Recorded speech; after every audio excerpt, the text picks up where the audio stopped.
لسر دستپیکرنا بلاوبونا ویروسا کرونا سالک درباز بو. لحیان هج سر جمیرا ترکیه تنه بازدج صدی هاتنه درزیکرین و تدبیرین همبر بلاوبونا ویروسا کرونا بردوام دکن. جبر بلاوبونا کووید 19 خباتن چند هنری جی پر زیده زرار دیتن و جارنان خباتن ناوندان تواهی هاتن سکناندن.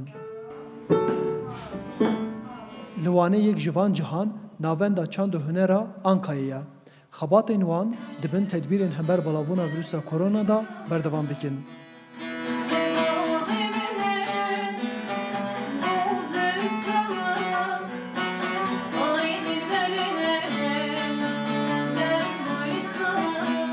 Navenda çand û hunerê ya Ankayê ku ev 21 sal e li ser şano, sînema, wênesazî û muzîkê perwerde dide, tevî hemû bandorên vîrusa korona xebatên xwe berdewam dike.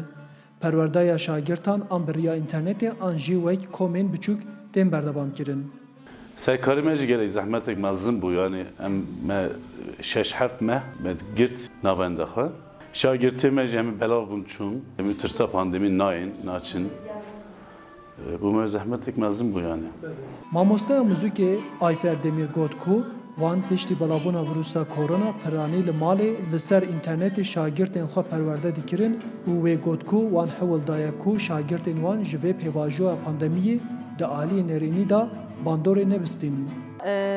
Em bes gelek nehatin verê ama mal da qebat kirin kir yani malê ji me ceydî dersa xwe nehêla. Ber pandemiyê jî em gelek êrê jî ser internetê jî bes ser grubê jî qoruz dikim ama internet zêdetir. Êrê mesela olsa heftiyê carek ditim. Berpirsê navenda çand û hunerê yê Ankayê Necdet Bayat dibêje ku piştî hin tedbîrên hember belavbûna vîrusa korona hatin sistkirin, xebatên wan carê dî dest pê kiriye. Yani hedi dest pekir başa yani. Çünkü milen malda fatısı yani. Beyneki yani evvelki bu çaleki digeritin. Hende insan ser hüneri, çandı hüneri tençin. Hende insan başka işte değil. Nadisa yani pandemi berdevam diker. Berbe çende yek uyuk pervedetken. Hêjayê bêrxistinê ku piştî belavbûna vîrusa korona Wezareta Karê Navxweyiya Tirkiyê di 16 Adara 2020 da biryara girtina tevahiya navendên çand û hunerê dabû û 6 mehan girtî mabûn.